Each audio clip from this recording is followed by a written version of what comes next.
اس لیے حضرت علی نے کہا تھا لوگوں کسی سے الجھو نہ الجھو لیکن غریب سے نہیں الجھنا. کہا وہ کس لیے؟ کہا طاقتور سے الجھو کوئی تو وہ طاقت سے بدلہ لے گا، اور اگر غریب سے الجھو گے اس کی آہ نہ خدا کے عرش سے ٹکرائے گی.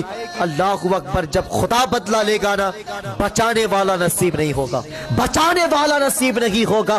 بادشاہ نے جب محل بنوایا اتفاق سے محل کے کونے پہ بڑھیا کی جھوپڑی پر رہے تھے. بادشاہ نے کہا اماں اپنے جھوپڑی کو ہٹا لے، جا میری سلطنت بہت بڑی ہے کہیں پہ جا کر کے بس جا. اللہ اکبر. عورت نے کہا تھا کہ بادشاہ اگر ہو سکے تو اپنے محل کو لے کر کے چلا جا، میں نہیں جانے والی. کہا وہ کس لیے؟ کہا بادشاہ جو رونق تیرے محل میں نہیں ہے وہ رونق میری جھوپڑی میں ہے. کہا وہ کیسے؟ اللہ اکبر. بڑھیا نے بہت بڑی بات کہی تھے. کہا بادشاہ تیرے محل میں رونق تیرے نوکروں کی وجہ سے ہے لیکن میری جھوپڑی میں رونق میرے بزرگوں کی یادوں کی وجہ سے ہے، بزرگوں کی یادیں شامل ہے.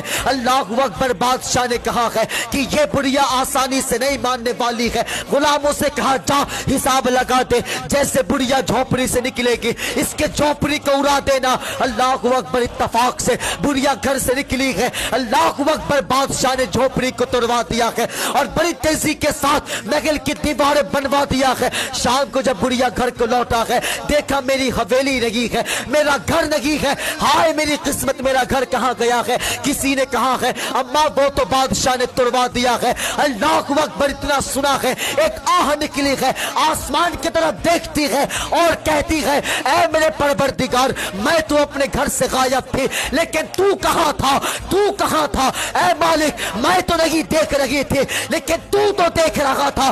مالک انصاف تو میں نہیں کر سکتی لیکن تو انصاف کر سکتا ہے. زمانے نے دیکھا تھا کہ جو محل زمین کے اوپر تھا اب وہ زمین کے نیچے چلا گیا.